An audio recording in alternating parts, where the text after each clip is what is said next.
Good morning, everybody. How you doing? Hey, is everybody doing okay? How's everybody going? Oh, I keep putting that thing in my way. Let's see. Move the camera this way. There we go. How's everybody doing? I hope you're having a good time. Let me see the chat here. Let's see how everybody's looking. Who's here? Top. There you go. 4 people, 5 people. Good. Okay, now let's just remember what's going on. You should have your binder out right in front of you right now. You should be ready to go. We're going to talk about a few problems that people messaged and people said yesterday. Remember, yesterday's assignment was, did you send just one problem that you want to work on? Since all we're doing is we're working on this problem sets, and the school is telling us we should put a grade in every day for everybody. So what was your grade? Your grade is, did you send that problem set in so we could talk about it now? And a bunch of people did, so that was good. So take a look. Okay, take a look at here, remember, e-learning week 3, that's in Schoology.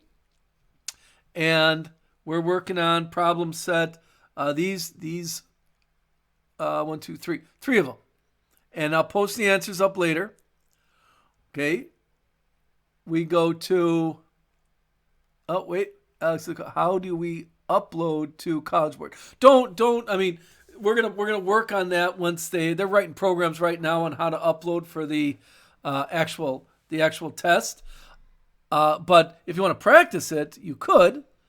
All you do is take a picture of your work and then drag the file, put the file into College Board.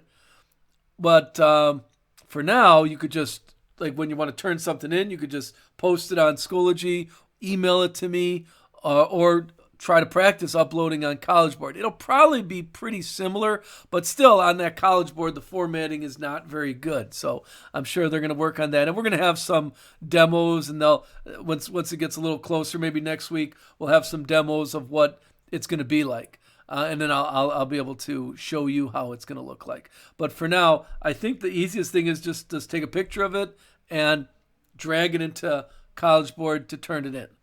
And that's what I'll check because that's how your AP test is going to be. So practice that.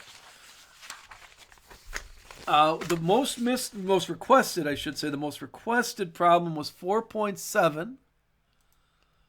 Take a look at 4.7, number 2. Okay, and remember, these aren't due yet. Okay, take a look at number 2. 4.7, number 2, asking about horizontal asymptotes. Okay, write the equation of the horizontal asymptote for this particular one. Okay, let's put it up here. We have f of x is equal to 2x e to the negative x. And we want to find horizontal asymptotes. Now, right now, you should be flipping right into your binder. Okay, let me give you the glare, the teacher look. You should be at your binder on horizontal asymptotes. And what does your binder say about horizontal asymptotes? Might as well practice how you're going to play. And you get to use your notebook on the AP test, so have your binder right in front of you. Horizontal asymptote is the limit as x approaches infinity. That's what a horizontal asymptote is. Okay, so we would all this question is really saying, take the limit as x approaches infinity. So I plug in infinity, and I get 2 times infinity, e to the negative infinity. All right, everybody, a little morning exercise. What does e to the negative x look like? And as you go, if you want to say e to the negative, as you plug in infinity, this is e to the negative x. Think of it like that. And as you go to infinity, it's going to 0. Or you just want a regular old e to the x. Here's e to the positive x, and then say I'm going to negative infinity, it's 0, whichever way you want to think of it. So we got infinity times 0. Okay, now remember, infinity times 0 should trigger something. It should say something right there. It should say L'Hopital's rule. But not ready yet. Not ready. You got it. L'Hopital's rule, that's indeterminate form, infinity times 0. But you can't do L'Hopital's rule yet. So we got to make this infinity over infinity or 0 is 0. So probably the easiest thing is to bring this negative x to the bottom.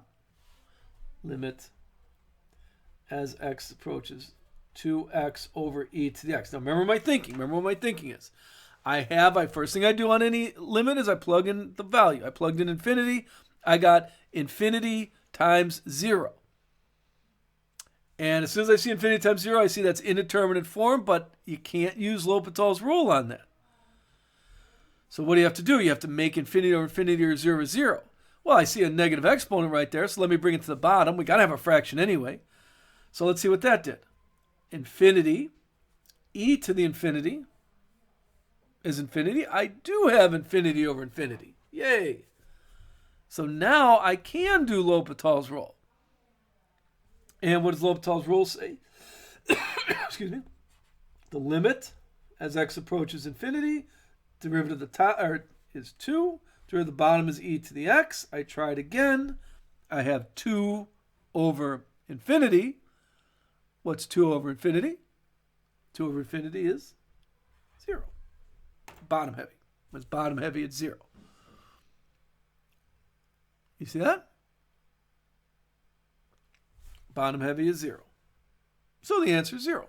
And this is your work using L'Hopital's rule. Now, if this is on a free response, which is the test is, remember, you have to say, since, we have a preamble here. We have to say, since the limit as x approaches infinity of 2x is equal to infinity, and the limit as x approaches infinity of e to the x is equal to infinity, by L'Hopital's rule. Remember, you got to say your preamble. Don't forget to say your preamble when you're doing something like that. But let's go through the thinking one more time. I want a horizontal asymptote. Okay, this is a great opportunity when you flip right to your binder. 5 seconds. Horizontal asymptote, what does it say? Horizontal asymptote is the limit as x approaches infinity. That's what a horizontal asymptote is. So we wrote that down. We check it. Infinity times 0. All right, you got to know what that is. Or you just type it on your calculator. Okay, take a look if I type this on my calculator, since it's with calculator anyway. If I go 2x times e to the negative x, and I look at the graph of that, let's see what happens. As I go to infinity, yeah, it looks like it's going to 0. So, 0. No, L'Hopital, well, horizontal asymptote, Eric asked, do we always use L'Hopital's rule? No. If I want to find a horizontal asymptote, this is what a horizontal asymptote is. Horizontal asymptote is end behavior. Okay? Horizontal asymptote says, as I do a horizontal asymptote, I take the limit as x approaches infinity. Now, how I solve that is a new paragraph. How do I want to solve that? Maybe I'm lucky and I could just plug in infinity and I get some number. But I didn't. I got infinity times 0, which makes me think L'Hopital's rule. Okay, so L'Hopital's rule is just a tool we have in our tool belt on how to evaluate a limit as I go to infinity. You see what I mean? So if this they said if this was just an easy little problem, like maybe it says, where's the horizontal asymptote? Let me give you an example. Where's the horizontal asymptote of f of x is equal to x squared minus 9 over x minus 3? You see that? And I say, okay, I'm going to take the limit as x approaches infinity of x squared minus 9 over x minus 3. And, oh, look, that's top heavy. So there is no, remember when I didn't use L'Hopital's rule at all. There is no horizontal asymptote on that. Top heavy, bottom heavy, even Stephen came into play there. So horizontal asymptote is, L'Hopital's rule, yeah, it's a tool, but we don't have to always use L'Hopital's rule. Take a look at the next problem. Look at the next problem, number 3. 7.3, number 3. Okay, I look at that problem. Limit is h. H should be a hint. Approaches 0. And I got tangent. I got parentheses. I got x plus h. All that should be screaming at you, derivative. The definition of a derivative. Okay, that should be just like derivative, formula for derivative. That should all be showing off in your mind. What's the function? Tangent of 3x. So even though I do got 0 over 0, I'm not using L'Hopital's rule. I'm just going to take the derivative of tangent of 3x. What's the derivative of tangent of 3x? Derivative of tangent is secant squared of keep. Secant squared of keep times the chain rule, 3. The answer is B. You see what I mean? I didn't even think L'Hopital's rule. I thought the definition of derivative. Look at number 4. 4 says I plug in 0, I get, I do get 0 over 0. So 4, I am going to use L'Hopital's rule because I have 0 over 0. Yeah, that might be the definition of derivative, but I could take the derivative of the top and the derivative of the bottom. The derivative of the top is e to the h. The derivative of the bottom is 2. Try it again. Plug in 0 for e to the 0 is 1, 1 over 2. Our answer is 1/2. You see what I mean? So to answer Eric's question with a couple more problems, I sometimes do L'Hopital's rule. That's a tool I have available to me to do that. Okay, but I don't always use L'Hopital's rule. And people were asking about number 4 also. And again, remember I said the formatting's not very good, but the answer is 2. Did everybody see, since a couple people were asking about number 4, did everybody see that? Everybody see how I did that? I plugged in 0. First thing I do with any limit is to plug in 0, or plug in whatever I'm supposed to plug in. I plugged in 0. I got 0 over 0. That should scream L'Hopital's rule. I should be talking L'Hopital's rule right there. How's that? Is that one okay? We're going to move on if everybody's happy with that. And remember, you could always, if you're watching this later, you could pause the video and try the problem first. We're going to go to 5.7. 5.7, number 3, people were asking about. Let's take a look at number 3 here. Okay, it says, what do we got here? Here's number 3. Okay, this is problem right here. Suppose you have a continuous function, second derivative, and they gave us a little piece of information here. You see what they give us? They said f of 0. Let me write these down. They said f of 0 is 2. F prime of 0 is -3. And f double prime of 0 is 0. And then we got a function, g of x. Oh, is it g? I got to zoom in on that. Let me zoom in so you can see.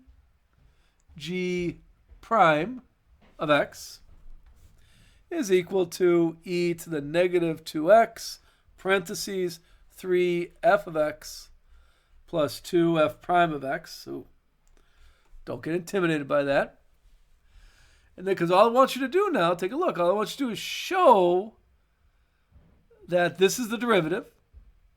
And does it have a min, max, or neither? So this is really just a min, max problem. I want you to show that. Does it have a min, max? So first of all, okay, let's take a look at how we were going to do a problem like this. Okay, notice this is data. Take a look at what we got. All we have is information about f prime and f double prime only at 0. Everything is only at 0. And we're trying to show that does this function have a local maximum at 0? Okay? So how do we see it? How do we talk about it? How do we find a maximum? To find a maximum, we plug it into the first derivative. What's the first rule? Okay, to be a maximum, g prime of 0 must equal 0 or undefined. So that's our first test. Does g prime of 0 equal 0? Okay, that's one. To find a max or minimum, to see if something's a max or minimum at 0, we plug it in 0. So wherever I see an x, I plug in 0. Plus 2f prime of 0. Let's see what we got. E to the 0 is 1. 3 times f of 0, so 3 times 2. Plus 2 times f prime of 0 is -3. So I have 1, 6 minus 6. 1 times 0, g of 0 is equal to 0. Check. Okay, it passed the first test. Okay, now we went to, there's two possible tests that can happen here. Let's talk about it. Both to find mins or maxes, the very first thing is we set the first derivative equals 0. See where it is. Now in this case, it's just asking to test this point.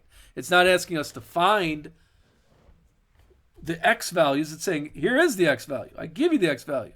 Is that a min or max? So step 1 is to see if the min or max, step 1 is the first derivative 0. Yes, it is. Okay, now we got two tests. We got first derivative test and second derivative test, and this should be saying, hey, look at that. This only one test is going to work, and I'll show you why. First derivative test says, all right, now that you know that the first derivative is equal to 0 at 0, now test regions. So we need, for example, we need to plug in -1. We need to plug in +1. Okay. There is no way we're going to be able to find those values. Look, when I plug in -1, I need to have f of -1, f prime of -1. I don't have f of -1 and f prime of -1.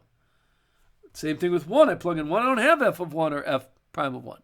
There is no way I could test points to the left and to the right. That's what first derivative test requires us to do. It says you got to test a point to the left and point to the right and see what happens. Well, there's no way I could do that because I don't know any points to the left and to the right. The problem just gave me the data for this. Okay, so second derivative test says plug in the critical point into the second derivative. So I don't have to move off of that. You see, second derivative test says you only need the values of the critical point. 0, I need to plug in 0 to the second derivative. Okay, so that's second derivative test we got to use here because we have the values. Let's see what the second derivative is. Now that was part of the question. Show that, and notice what they're doing for you. They're saying 1 point for showing that that's the second derivative, and then that's giving you a hint. Yeah, I'm going to be using the second derivative test. Let's do this. So let's see if we can figure out that is the second derivative. That means we got to take the derivative. Oh, look, there's a times right there. Don't forget that. So this is product rule. Okay, so g double prime of x, derivative of the first, e to the keep, times the chain rule, keep the second, whatever the second is, it's what's in parentheses, and I'm keeping what's in parentheses. Plus, I'll write it underneath here, plus the derivative of the second. What's the derivative of 3 times f of x? 3 f prime of x. Plus 2. What's the derivative of f prime? Remember, 3's and 2 are coefficients. F double prime of x times the first. E to the -2x. You see that? We got to do product rule. Derivative of the first, little chain rule in the first, keep the second. Derivative of the second, no chain rule. It's a polynomial. This could be like 3x squared plus 2x. There's no chain rule in there.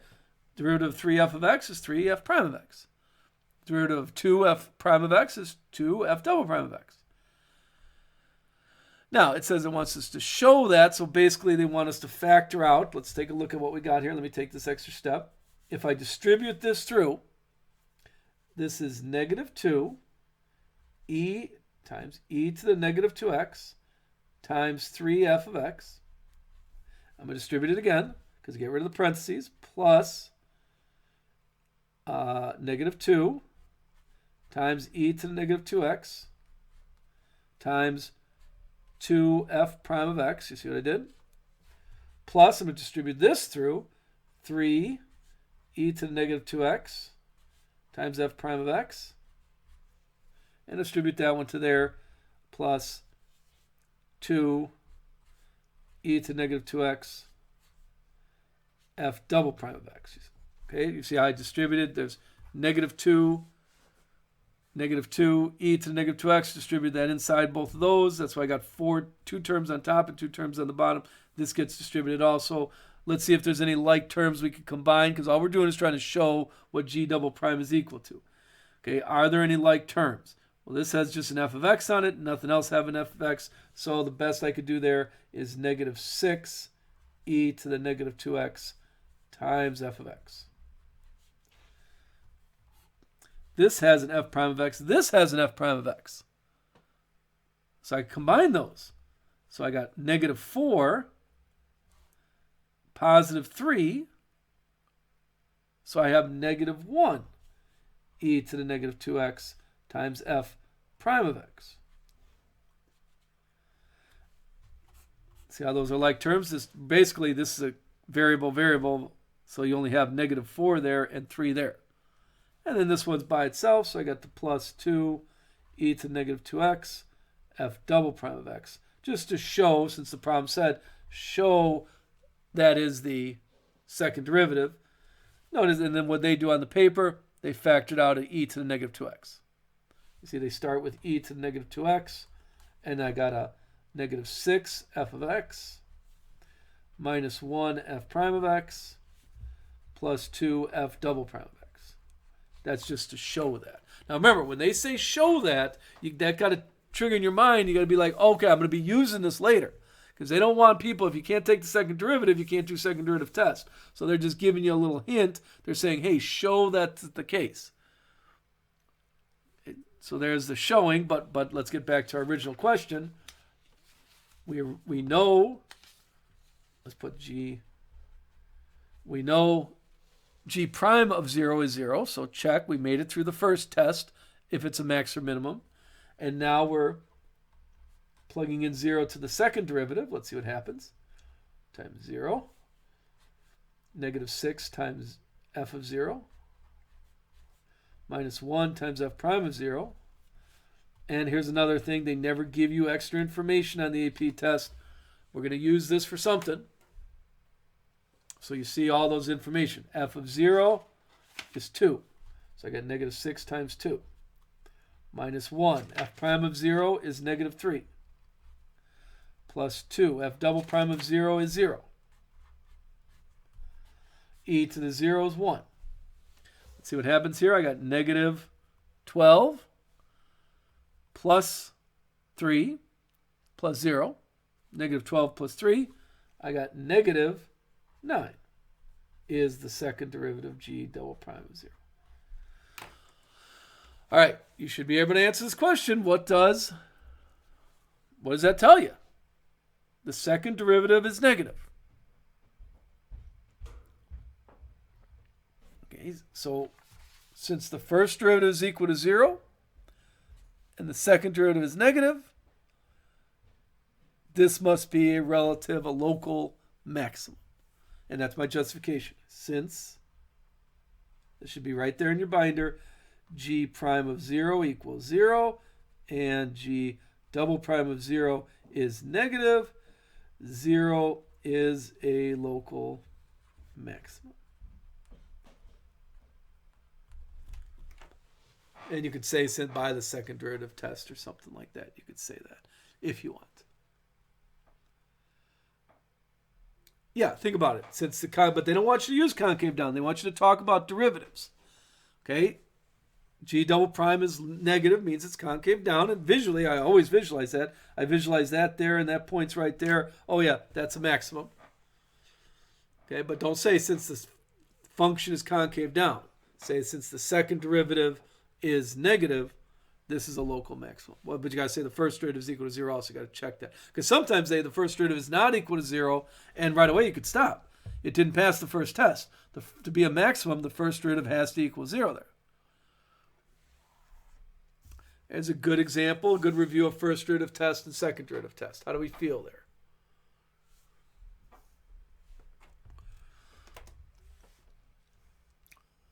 And while you're thinking about that, we're going to problem set 5.4, number 2. A few people asked about number 2. Let's look at problem set 5.4, number 2, right there. Okay, ready? Click this off. Okay, number 2. It says, let's take a look at that if you don't have it in front of you. It says you got to rate the rate at which people enter an auditorium of a rock concert. Here's here's R of t. So let me write that down. R of t. It's a rate. 1380 t squared minus 675 t to the third. Looks like for the first 2 hours. Let me just zoom in on that to make sure. To the third, yeah. How do I write it properly? What do you mean? Like write it properly? Like the notation, since the second derivative test is basically step 1. The first derivative has to equal 0 or undefined. And step 2, since the second derivative is negative and the first derivative is equal to 0, this is a maximum. Or you say, since the second derivative is positive and the first derivative is equal to 0, this must be a minimum. That's your second derivative test. And remember why we use the second derivative test, because they're going to give you whether, first, if you can't pick, try first derivative test first, but then you got to pick a point to the left and point to the right. If you cannot find values to the left and to the right, like this case, you didn't know anything to the left and the right, you only knew what values at the point was, that's a tip, the second derivative also. Let me know if that made sense to you. Here, let's finish with this problem. R of t is measured in people per hour, right? A rate. R of t is people rate. No one is in the auditorium at 0. The doors close at 2. Find the time when the rate is a maximum. Again, here's a good example. We're trying to find a maximum. Okay? So how do we do that? We're trying to find a maximum of the rate. So R of t is equal to that. Let's talk through it one more time. I find R prime of t, whether I'm doing first derivative test or second derivative test, I got to do that. R prime of t is equal to, maybe a calculator would be helpful here, 1380 times 2, whatever that is, 2760 t minus, and let's multiply 675 times 3, just power rule here, 2025 t squared. And we set that equal to 0. Remember, we don't know, we're finding the time here. This question is finding the time. So we set that R of t, we say 0 equals this, 2760. I'm going to factor out a t here, 2025 t. So when t is equal to 0, check. And in here, when t is equal to whatever this is, 2760 divided by 2025, this is 1.3629, blah, blah, blah, whatever is 2760 divided by 2025, whatever that number is. Okay, those are the 2 points that are possible mins and maxes, simply because that's where the first derivative is equal to 0. Okay, so now we got to say, here's 0. Remember, they're only talking about between 0 and 2. Look at the domain. We're only concerned about between 0 and 2. Here is 1.3629. Okay, so now let's make a decision. Should we use first derivative test or second derivative test? Both of them will work on this problem. Okay, first derivative test, we pick points to the left and points to the right. Well, that should be pretty okay. Let's say I pick 1. I plug 1 in here. I get a positive times a positive, so I get positive. I plug in 1.5, or even 2. I plug in 2, I get a negative. Oh, you can't see that.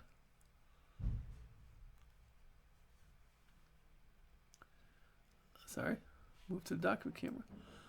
Okay, I'm doing all this work. You gotta say something. I plug in 2, I get a negative. Okay, well, there's first derivative test right there. You see that? I'm doing first derivative test. Let's do them both.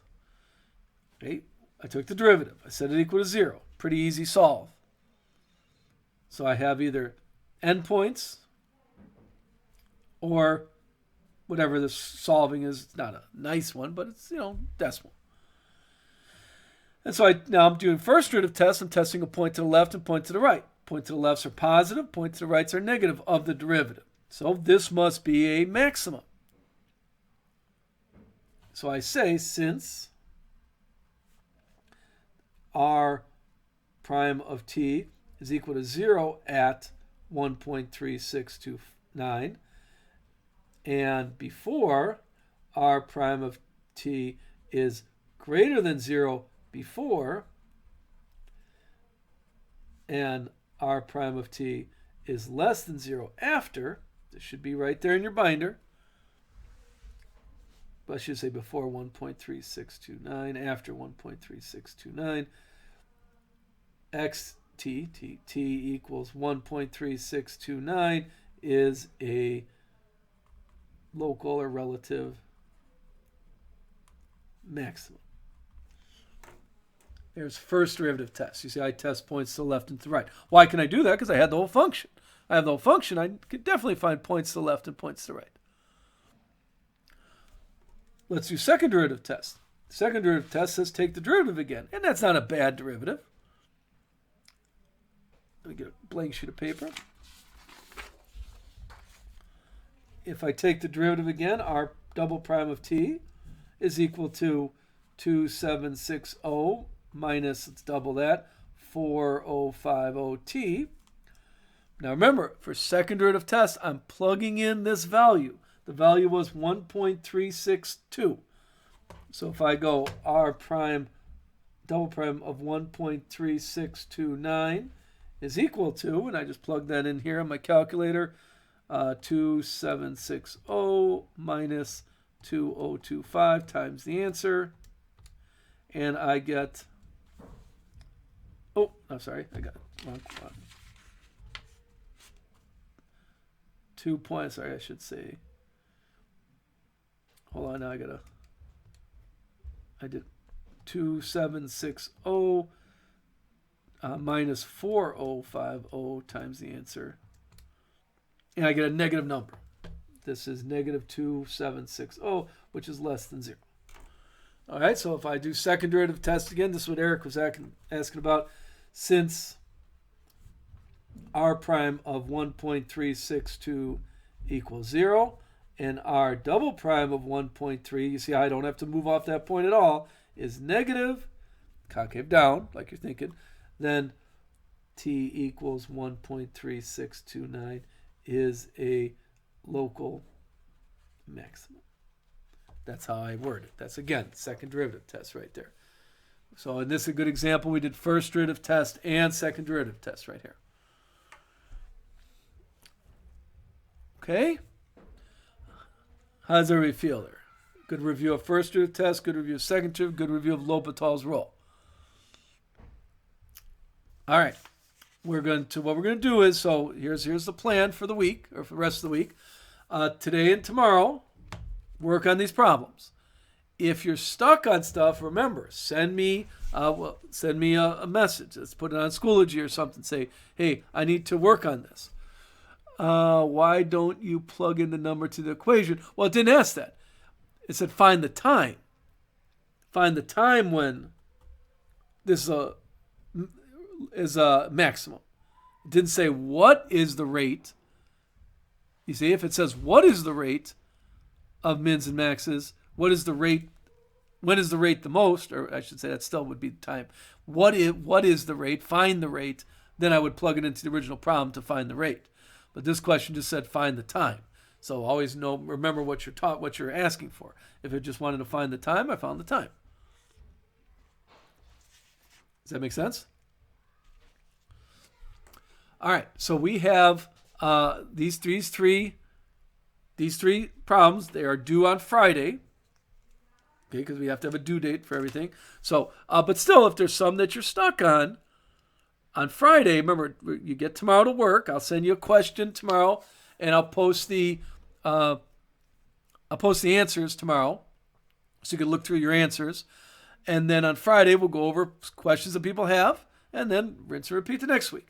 There is information coming out on AP. I'll be able to, there's a online conference I'm going to go to, and we're going to listen to what the people have to say, and then I'll be able to convey some of that information to you. Okay? But during the day, if you're stuck on something or you have a question or something's going on, no problem. I'll message you or send me a message, and then I'll reply back to you as I'm taking a look at that. Okay? Anybody? Everybody feel good? Then I will let you go. I hope everybody have a good day. Work on your math problems. Remember, say to yourself, if it's to be, it's up to me. Okay, you're responsible for your future right now. Okay, and you could do it. Remember, I would have gotten rid of you a long time ago. Okay? It's just a different situation. We could still do this. And you have your binder in front of you, and it's only from the first 7 units. So remember, we don't have to do area and volume. And so we're just going to keep working on this. And as I get more information, I'll be able to say, hey, maybe they're going to have a problem like this on there. Like I really think they're going to have one of those bathtub type problems on there where they give you the rates and you got to answer questions. Definitely, they put a max or min on there. So this is what you study. So keep your binder organized. It should be more helpful to you. Okay? All right. Have a good day, everybody. And don't forget to keep working. And remember, send me a message if you're stuck on something. All right. Bye.